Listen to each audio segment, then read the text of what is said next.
I forgot the most important part. Hi, I'm Phoebe, and in my last video, I began my quest for the perfect sweater by comparing 7 simple crew neck patterns by PetiteKnit. But I left out a major factor in deciding which one to knit, arguably the most important one. How much is it going to cost? So in this video, I'm breaking down the cost of yarn for each of those 7 sweaters. I definitely can't put a price on the time and love we spend on knitting, but I can find the price of the yarn. I'll also walk you through how I calculated everything and then compare the prices using more budget-friendly yarn options. My findings might surprise you. Quick sidebar, hobbies are meant to be fun, and I totally get it if all the talk about costs and prices is kind of distasteful, and maybe we don't really want to know how much exactly we're spending on our hobbies. That might take the fun out of it. So no need to watch the whole video. I just hope that this information might be useful to some knitters out there. Okay, so let's jump straight into the numbers. I'm an American living in London, and so I usually buy yarn in British pounds, but I'll sometimes buy yarn in US dollars. So here's the estimated cost in British pounds from cheapest to most expensive. Number 1, the Oslo, according to my calculations, would cost £75 in yarn. The Sonia, £80, Stockholm, £85, the No Frills, £90, Monday, £100, the Novice, £110, and the October, £130. And here it is from the cheapest to most expensive in US dollars. The Oslo is again the cheapest at $125.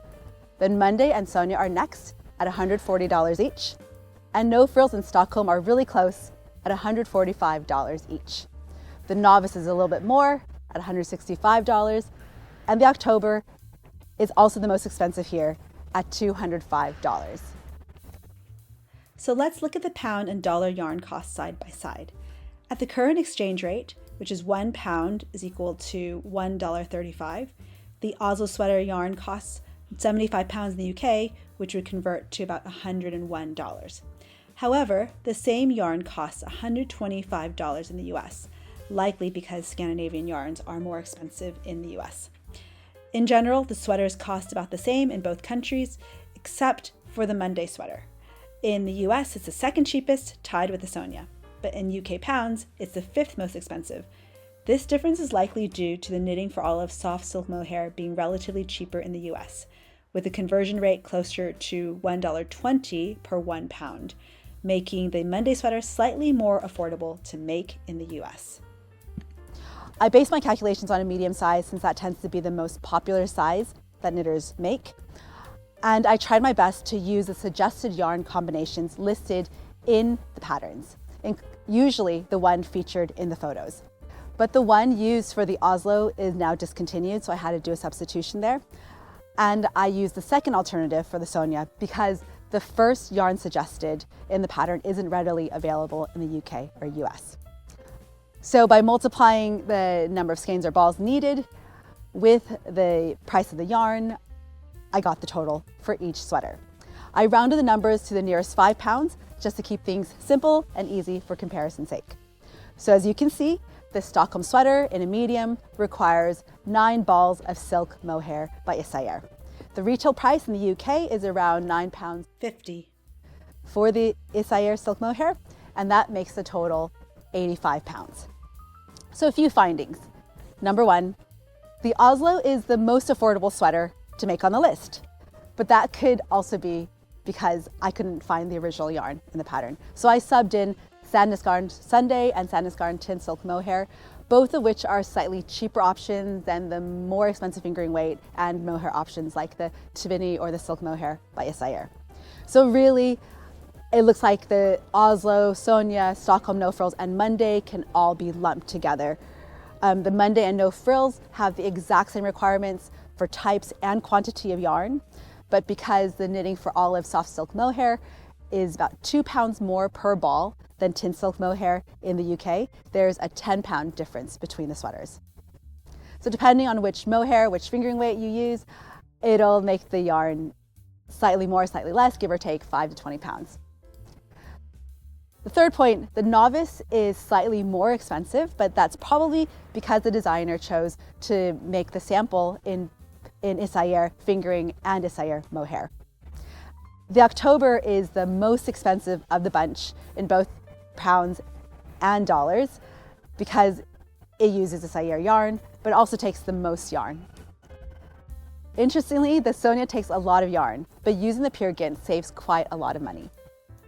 So pattern designers often showcase their designs in luxurious, high-quality yarns, and many knitters love to recreate that exact look and feel.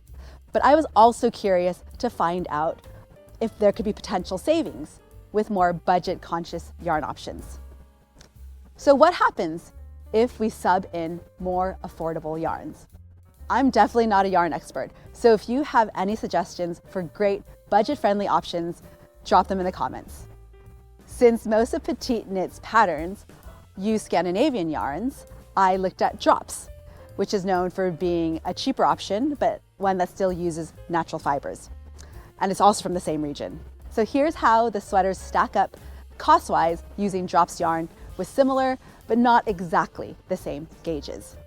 So in British pounds, the novice is 25 pounds, the Stockholm and the Oslo are 30 pounds, the Sonia and the Monday and the no frills are all 35 pounds, and the October is 45 pounds.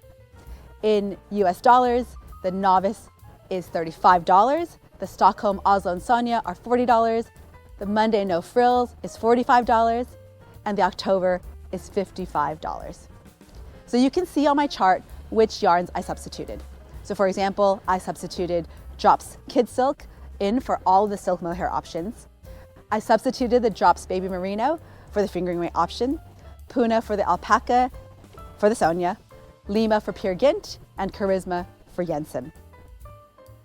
Interestingly, the sweaters made with Drops yarn, from cheapest to most expensive, are consistent across both pounds and dollars, and the current exchange rate of £1 to $1.35 pretty much applies here. Now let's look at these prices compared to the prices using the pattern's recommended yarns. So there's some interesting findings here. Some sweaters completely switch places. For example, the novice went from being the second most expensive sweater to knit to the cheapest, thanks to Drops Charisma being significantly cheaper than Isaïr Jensen. However, the October is still the most expensive sweater to knit. And remember how I guessed in the previous video that the Stockholm would be the most expensive because of the 2 strands of mohair held double?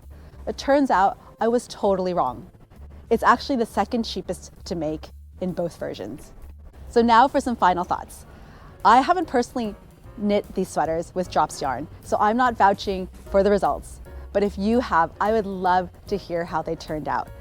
Or if you have any other budget-friendly options that you've used, I'm sure other knitters would love to hear about these in the comments. At the end of the day, this whole comparison is to show how many options we knitters have. These numbers are just estimates. Of course, your personal gauge might mean that you might need an extra skein here or there, or one less skein here or there, but I hope this was a helpful little experiment. Knitting can definitely be a pricey hobby, but it's also so personal. We're pouring love and time into every stitch, and that's worth more than the price of yarn. So choose what you love, and happy knitting.